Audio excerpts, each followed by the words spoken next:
Nos acompaña Héctor Guzmán, presidente ejecutivo del Partido Revolucionario Dominicano. Héctor, bienvenido a Espejo 360. Les saludo aquí en confianza con usted y un saludo a los amigos que están en sintonía con nosotros, los televidentes, ¿verdad? Es así. Estamos lejos de... Y el profesor aquí en su esquinita. Sí, profesor César. Estamos bien lejos de las elecciones, ¿verdad? Estamos a 2 años. Claro. Justo esta semana estamos a 2 años Sí. de las elecciones. 17 de mayo, hoy es 17 de mayo. Me gustaría que analizáramos el escenario político del momento, usted como experto en la materia. Recientemente se publicó la encuesta Gallup, que arroja unos datos interesantes, el PRM un 30.2%, Fuerza del Pueblo 19.6%, PLD 19.5%, el PRD aparece con 1.5%, y después aparece un dato interesante de gente que no está con ninguno, 23%. Este escenario, el escenario de los aspirantes presidenciales, pero hay otras encuestas que dan datos parecidos, como hace de media, que se publicó hace también 2 o 3 semanas. ¿Cómo ve tú, Guzmán, el escenario político al día de hoy? Mira, la encuesta Gallup, como otras que se publican y se seguirán publicando otras que van a aparecer. Toda encuesta hay que, cada quien la interpreta de diferente manera, porque lo más importante de una encuesta no solo los datos que te arroja, sino cómo tú lo interpretas. Sí. Sobre todo lo que diseñamos campaña y trabajamos en estrategia política, una de las cosas delicadas es cómo tú interpretas las encuestas para tú saber cuáles son los planes que tú vas a poner en ejecución para variar las cosas que te son negativas y consolidar las que son positivas. Pero yo no me gusta, por ejemplo, de que acabar con una firma encuestadora. Yo soy muy respetuoso de las encuestas, porque a mí me ha costado trabajar en diferentes campañas con esas mismas firmas encuestadoras y otras. Entonces, ¿qué pasa? Tú te pones a ver los datos de Gallup, que es una firma encuestadora que goza de cierta reputación en el país. Hay 2 datos que yo primero me gusta ponerlo bien claro. Mira, a 2 años de unas elecciones, cualquier estratega político que haga una encuesta, lo que son las preferencias electorales, no le vale nada a 2 años de elecciones. Para un estratega que es más ni mide eso, porque sabe que estamos muy lejos de las elecciones. Y ese es un dato muy concreto, porque si tú te buscas la propia Gallup, en marzo del 2024, que fueron las últimas elecciones, si tú la buscas, los datos de Gallup en marzo del 2024, es decir, tres meses antes de las elecciones presidenciales, le daba a Luis Abinader por la reelección 64%. Y le daba a Leonel Fernández 19%. Y cuando tú te vas a los resultados, fueron totalmente diferentes. En el caso de Luis Abinader, muy por debajo de lo que le daba, y en el caso de Leonel Fernández, de 19, muy por encima de lo que le daba. Entonces, yo pongo esos ejemplos para que ustedes vean en plena campaña electoral, 3 meses antes, como una encuesta da un número y 3 meses después los resultados son diferentes. Imagínense 2 años antes de unas elecciones, lo que significa la preferencia electoral, eso es lo primero. Y lo segundo es el dato de los que no tienen preferencia, que dicen que no están con nadie. A 2 años de las elecciones eso es normal también. Mucha gente, como el cuadro político no está definido, tiende a no tener decisión ni a no tener preferencia electoral. Sin embargo, las elecciones nacionales, y puede verificar el dato, las elecciones del 24 a del 20, hay un elevado porcentaje de gente que no se está levantando. Eso es verdad. O sea, eso es verdad que el nivel de abstención de la última elección fue uno de los más altos de la historia. Eso es verdad. Pero ahí incidieron otros factores. Pero yo lo que quiero que veamos que cada elección es una coyuntura diferente. A 2 años de unas elecciones, el nivel de gente que no tiene decisión, ese número tan alto, es normal. Ahora, de ahí es que viene el trabajo de los partidos para encantar a esa gente que no tiene definición para que voten por uno determinado candidato. O sea, yo quiero poner claro esas partes porque yo oigo mucha gente discutiendo la preferencia electoral y yo digo, bueno, eso no tienen conocimiento de manejo de encuestas porque a 3 años la preferencia electoral eso no tiene importancia. Ahora bien. Escúchame, la valoración de la gente con respecto a la institución, al partido, eso sí pudiera tener importancia. Eso tú lo tomas en cuenta porque ya ahí es el partido, ya es la institución que tú tienes que en ese caso trabajarlo. Por ejemplo, nosotros sabemos la situación del PRD, que no es el PRD de antes. Sí. Entonces nosotros tenemos que saber dónde es que nosotros vamos a buscar gente para que simpatice con el partido y qué hacer para que esa gente trabaje por el PRD. Porque la realidad de nosotros es que una parte mayoritaria de lo que era el PRD se fue al PRM. Entonces tú pudieras decir, bueno, pero la estrategia de ustedes puede ser jugar a que esa gente retornen al partido. Eso es una posibilidad, pero tú no te puedes quedar ahí. Tú tienes que ver ese electorado nuevo, joven, cómo tú lo atraes hacia un PRD que nosotros lo estamos relanzando. Y precisamente en la estrategia de nosotros estamos desarrollando el trabajo con los jóvenes. Nosotros estamos estimulando mucho a los jóvenes, dándole mucha participación y mensaje.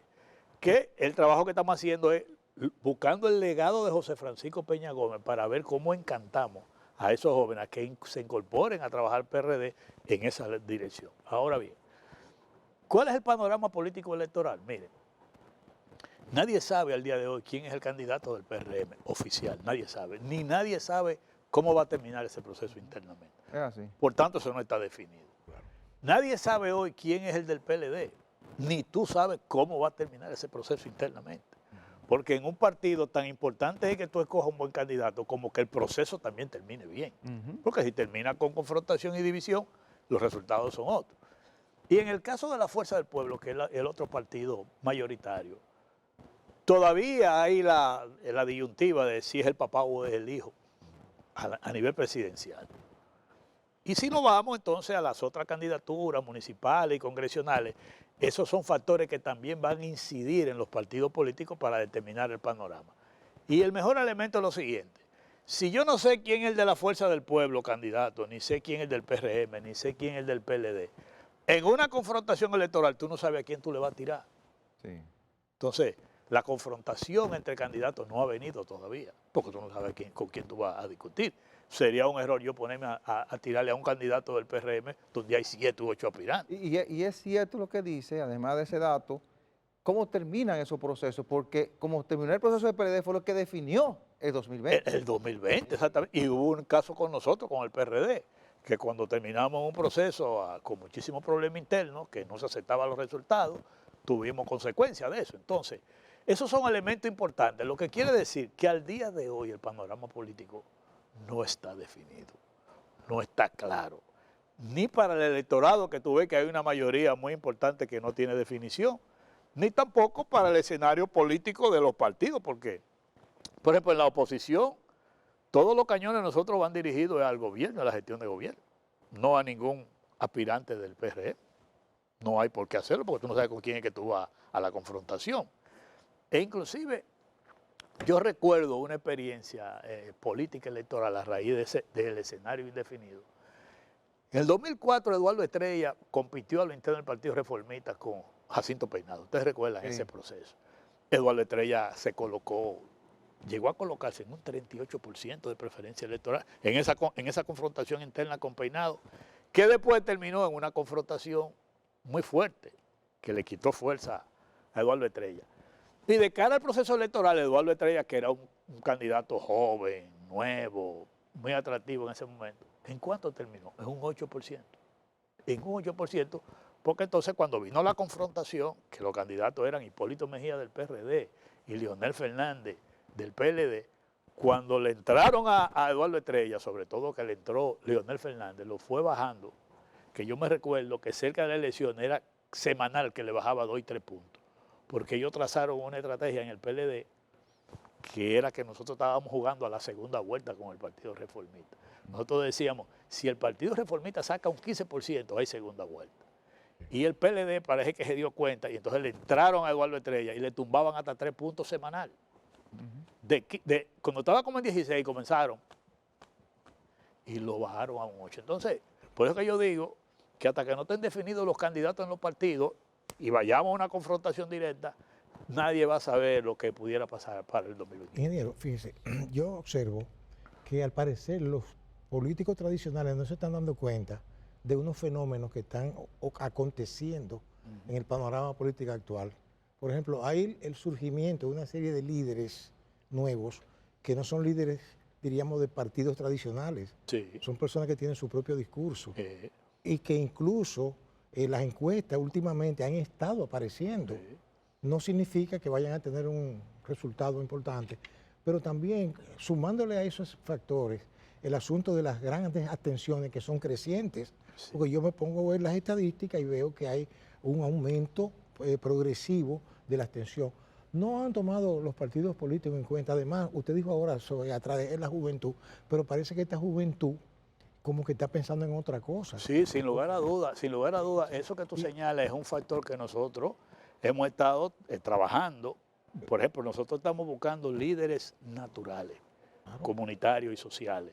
Porque no es lo mismo tú ya coger un dirigente de un partido y quererlo convertir en un candidato que tú lograr que un líder comunitario y social venga al partido a postularse. Y nosotros estamos en esa dirección. ¿Por qué? Porque lo que tú dices, últimamente, en los últimos procesos electorales, han estado pesando mucho más que nunca los candidatos, y sobre todo a nivel local.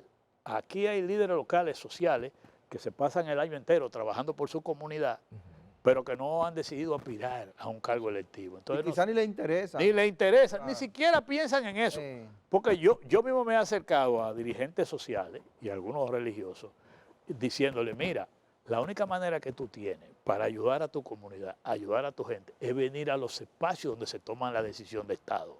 Desde un ayuntamiento como regidor o como alcalde, o viniendo al Congreso, para que tú puedas ayudar a tu comunidad. Mientras tú estés ahí nada más que lucha, se te hace más difícil. Tú tienes que salir de aquí a ver un funcionario, o tienes que salir a ver un regidor, o a ver un alcalde, para hablar por tu comunidad. Si tú vienes a los espacios de poder, donde tú puedas resolver, tú puedes ayudar más a tu comunidad. Y así estamos conquistando a algunos dirigentes comunitarios que lo estamos convenciendo para eso, porque es como tú dices, hay un liderazgo social y comunitario que se está desarrollando y no ha canalizado aspiraciones por un lado. Hay otros que a veces son gente que se valen de las redes sociales y creen que porque suenan mucho y se mencionan mucho, creen que son líderes. Y no es así la cosa tampoco. Porque cuando tú te tengas que confrontar y que tengas, si tú no tienes un liderazgo sólido, pasa sin pena ni gloria. Y eso se ha dado con algunos casos que ahora le llaman, modernamente le llaman de que líderes titoqueros, es decir, de poca duración. ¿Sabes que el tito es algo rápido? Sí, sí. Entonces le llaman líderes titoqueros. Aquí hay muchos líderes titoqueros, que tú ves que a veces tiran como si tiraran un disco, se ponen de moda y no vuelven y suenan más. Pero hay muchos que manejan mucha opinión pública y que movilizan. Sí, no, hay muchos que movilizan y cosas así, pero tú sabes que a veces como que son tan pasajeros porque no tienen esa solidez del liderazgo. El liderazgo, la tecnología es buena, todo eso es bueno, pero no es suficiente. Porque el liderazgo tiene también, el liderazgo presencial, de contacto directo, es el fundamental. Eso es verdad. Fíjate que inclusive los estudios que se han hecho de redes sociales, nosotros los que manejamos estrategias de comunicación política, estamos muy al tanto de esas cosas.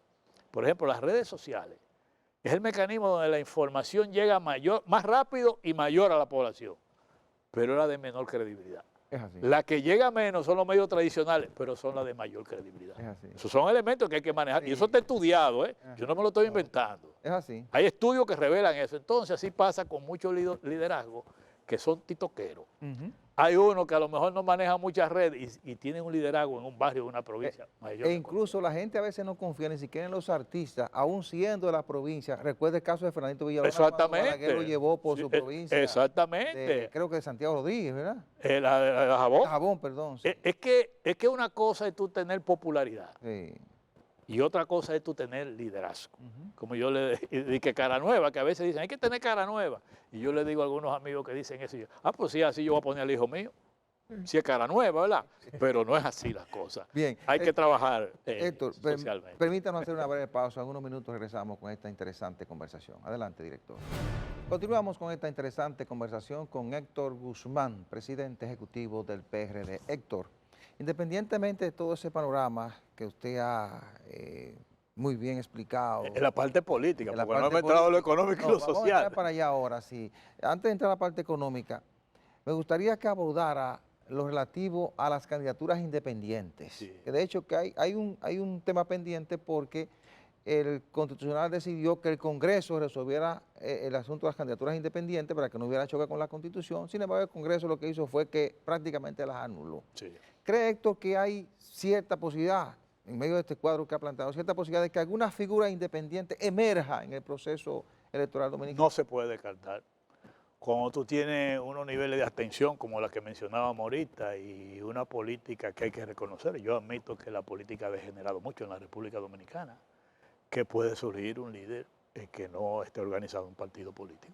Puede surgir. Lo que pasa es que no es que va a surgir un mesías, la cosa hay que trabajarla, Claro. hay que tener los perfiles, pero puede surgir. Nosotros como partido, como PRD, fuimos el único voto en contra de que se eliminara la candidatura. Ajá. El diputado José Teres Mayal, las instrucciones fue votar a favor de que se mantenga la candidatura independiente. Pero los otros prefirieron eliminarla. Me llama la atención que no veo que los sectores que estaban defendiendo mucho la candidatura independiente, no lo he visto que hayan accionado ante el Tribunal Constitucional.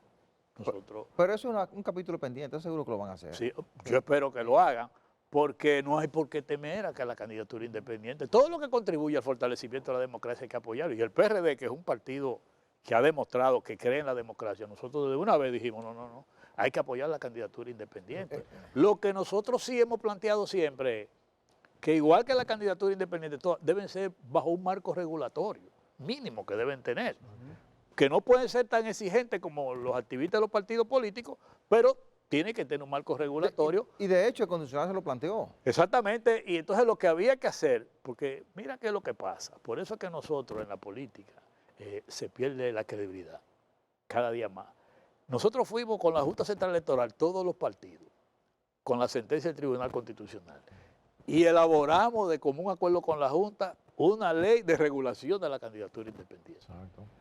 Todos los partidos, pues ese proyecto en el Congreso Lo desaparecieron. lo engavetaron y el otro le dieron con toda máquina para eliminarlo. O sea, así no se puede hacer. Pero ingeniero, perdone, pero precisamente yo como abogado, que yo no soy abogado prácticamente de litigio, Sí. lo mío ya es leer, ¿verdad? Y dar clases. asesorar, ¿sí?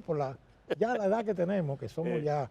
Pero mira una cosa, es que eso choca de manera radical con el derecho constitucional que tiene todo ciudadano a ser elegido y a elegir. Exactamente. Yo entiendo lo de la regulación, sería un caos de que cada cual presentara una... Eso es otra cosa. Claro, porque como tú, como abogado que usted, el derecho a circular que uno tiene constitucionalmente, Sí. todo el mundo tiene derecho a Pero- circular, pero- ¿verdad? Pongamos un vehículo, ¿verdad? Pero hay que Claro. sacarle placa, hay que ponerle Sí, seguro. pero hay una cosa que no se ve, y yo siempre me gusta buscarle la quinta pata al gato jurídico, Sí. y es que eso puede jugarse una especie de voleibol, o de voleibol es cuando tú tiras la pelota de un lado para otro, Sí. con el constitucional, porque el constitucional dio la orden, tengo entendido que fue así, ¿verdad? O sea, Sí, tomó la resolución. decisión. Sí, Lo rechazaron, sí.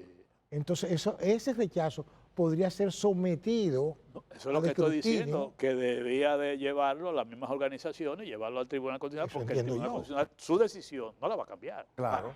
Pudiera mejorarla, que eso sí lo puede hacer, pero no cambiarla, porque en este caso ya es la eliminación en la ley. Aquella vez eran las regulaciones que establecía la ley. Pero yo pienso, mira, yo siempre he creído que en los temas políticos, la política está por encima de lo legal. Cuando tú tomas una decisión política, le da forma legal. Políticamente, a la democracia dominicana le conviene que existan las candidaturas. Claro que independientes. sí, El que cree en la democracia tiene que defender eso, claro que sí. pero no de palabras, con hechos. Y no tiene que tener temor a que aparezca un aspirante mejor para la democracia. Es así. Si el pueblo, por aquí han elegido de los partidos un paquete sin vergüenza. Ah, bueno, O no, a diputados, a senadores. sí señor. Hemos corrido el riesgo de que aún con regulaciones a lo interno de los partidos han postulado sin vergüenza. Es más, han postulado gente que han sido extraditados a Estados Unidos. Es así. Héctor, Lamentablemente. la guerra entre Estados Unidos e Israel contra Irán ha cambiado el panorama económico mundial. En República Dominicana se han tenido que tomar decisiones importantes, subsidios, subsidios para fertilizantes, subsidios para la gente, y se ha tocado también a los partidos políticos. El gobierno ha anunciado que va a enviar un proyecto en julio al Congreso Nacional para la revisión del presupuesto y reducirle un 50% a los partidos políticos. Creo que ustedes estuvieron entre el grupo de partidos políticos que fue a la Junta a quejarse.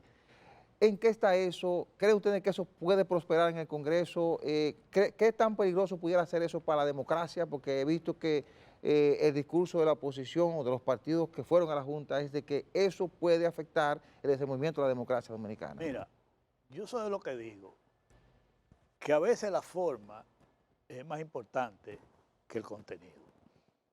Si tú estás propiciando un diálogo con los partidos políticos y los líderes para hacer un plan, un consenso de medidas para poder enfrentar la situación que tú describes y que tenga menor impacto en la población, porque eso es lo que uno va a minorar, el impacto, no es que no lo va a tener. Yo creo que si tú estás en un diálogo, dispararte con una medida de ese tipo así no es prudente, porque eso es un rompimiento del diálogo. Pues tú te fuiste por ahí. Porque yo digo lo siguiente, tú le quieres reducir el dinero a los partidos, se lo quieres reducir a cualquier renglón, ¿para usarlo en qué? Héctor, no habrá... Porque ese es uno de los temas. ¿Qué te plantea el gobierno? Yo quiero tener un fondo de 40,000 millones de pesos para enfrentar la crisis, pero tú dices, pero ¿cómo es que tú vas a usar 40,000 millones de pesos?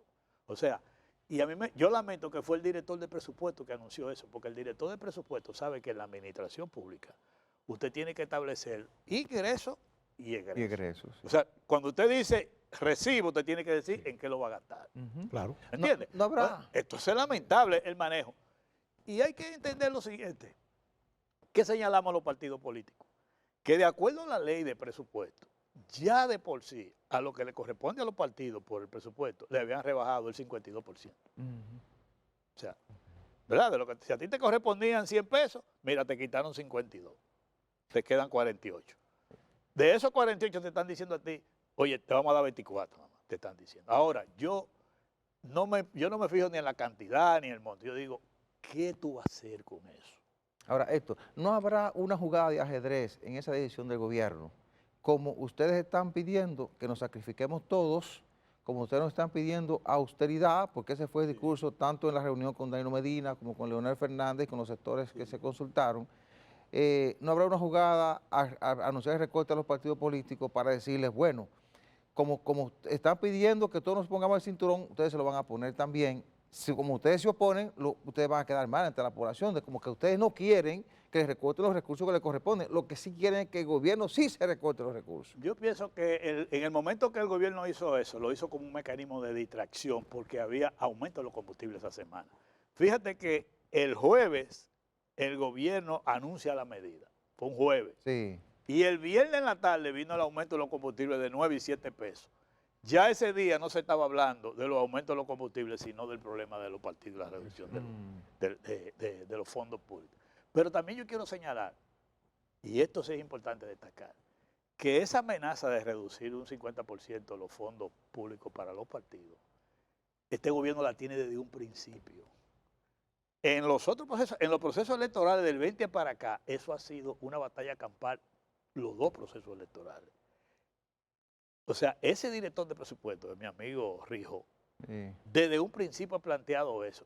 E inclusive, las veces que lo planteó para la elección del 24, Paliza, que era presidente del PRM, en las reuniones que hacíamos con José Fran y toda esa gente, era partidario de que los partidos siguiéramos peleando porque entendía que el PRM también necesitaba los recursos.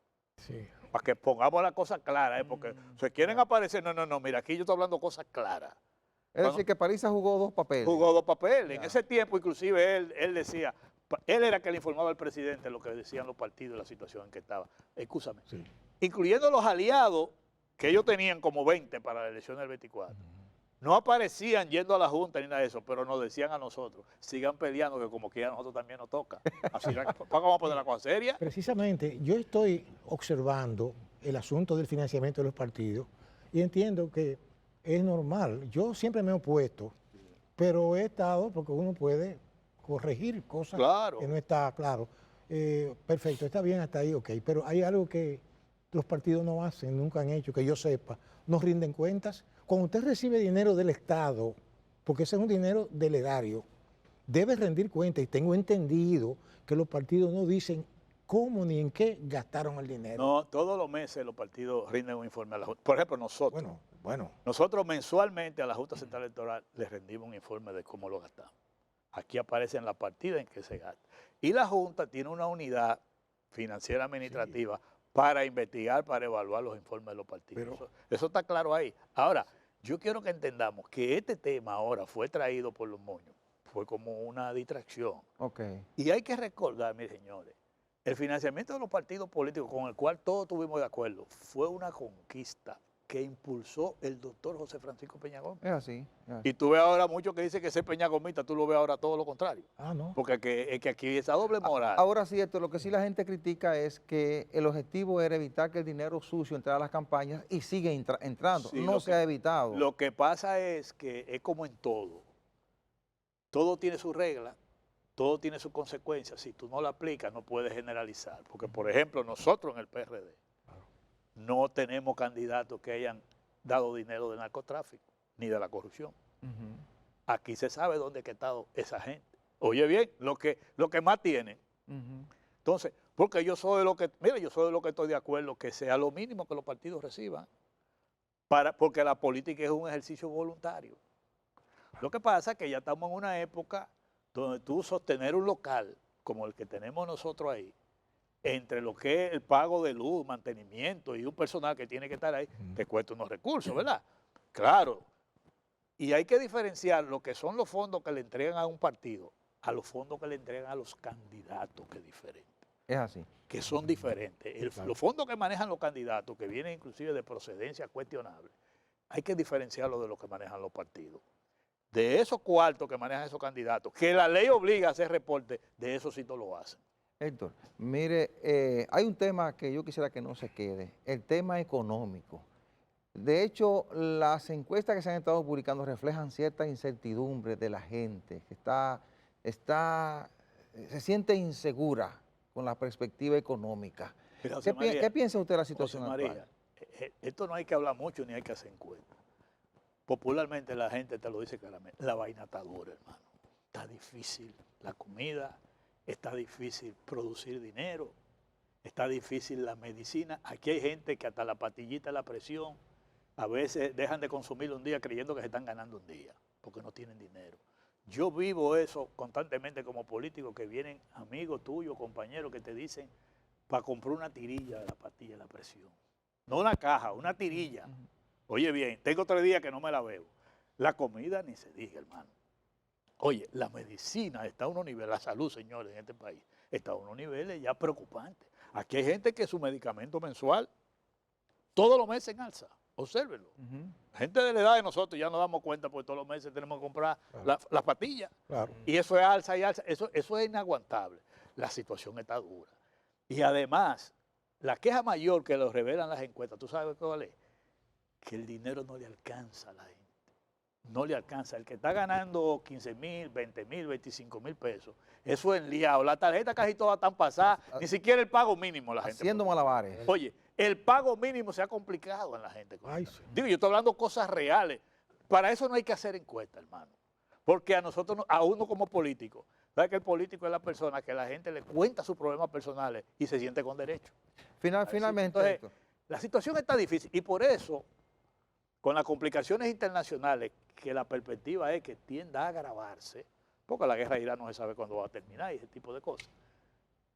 Lo lamentable es que nosotros en el país no tengamos un plan del país para eso. Por ejemplo, la agropecuaria, no se está haciendo nada. ¿y qué no espera entonces? Si no hacemos nada, ¿qué no espera? Empeorarse la situación. ¿Tú has oído al gobierno decir un plan para el sector agropecuario para producir alimentos que por lo menos no nos falte o que podamos tenerlo a precio asequible? No. Aquí el pequeño y mediano productor es el que produce la comida. Ahí lo que tú ves la noticia es de Constanza, que los productores de apio y de zanahoria, como el dinero no le da para venderlo como lo están, lo que le están metiendo los tractores. Sí. ¿Cómo es posible que tú dejes que la zanahoria se dañe por un gobierno responsable? Dame toda la zanahoria y yo se lo pago a los productores y la llevo a los barrios, señores. La subsidio. Porque la gente, el que no tiene que comer papa, va a comer zanahoria. Claro. Héctor, Y el apio, o sea, eso no se puede permitir. Y yo estoy hablando de cosas prácticas, que cualquier gobierno lo hace. ¿Qué pueden costar la tareita que hay en Constanza de apio y de zanahoria? Para usted adquirirla y que el productor no pierda y pagarle. y la vende a través de Inespre. ¿Tú entiendes? Como sea, tú llevas la zanahoria a los barrios y no te queda una, hermano. Héctor, mire, finalmente, con un panorama como ese que usted ha planteado, ¿qué pudiera ocurrir con el partido de gobierno? No, el partido de gobierno está afectado ya, la imagen del partido, muy deteriorada. La tendencia es hacia la caída. Pero no te quites, o sea, no te confundas que los propios PRMistas, en las encuestas que tú haces, son de lo que una gran parte dicen también que la situación económica está muy mal. porque es que la están sintiendo. Entonces eso indica que el PRM pudiera perder las elecciones próximas. No, casi seguro la va a perder. Tú puedes casi que esa tendencia que lleva es casi seguro. Y déjame decirte, no solo aquí en República Dominicana, la mayoría de los países con estos gobiernos, con esta crisis que tenemos ahora y las complicaciones que tienen, la mayoría se van del poder, porque la gente tiende a culpar al que está gobernando. Y eso es normal, para que ustedes sepan. Bien, gracias a Héctor Guzmán, presidente ejecutivo del Partido Revolucionario Dominicano, PRD. A ustedes gracias por su atención, la cordial invitación para el próximo domingo a la misma hora y por este canal. Buena suerte, buenos días.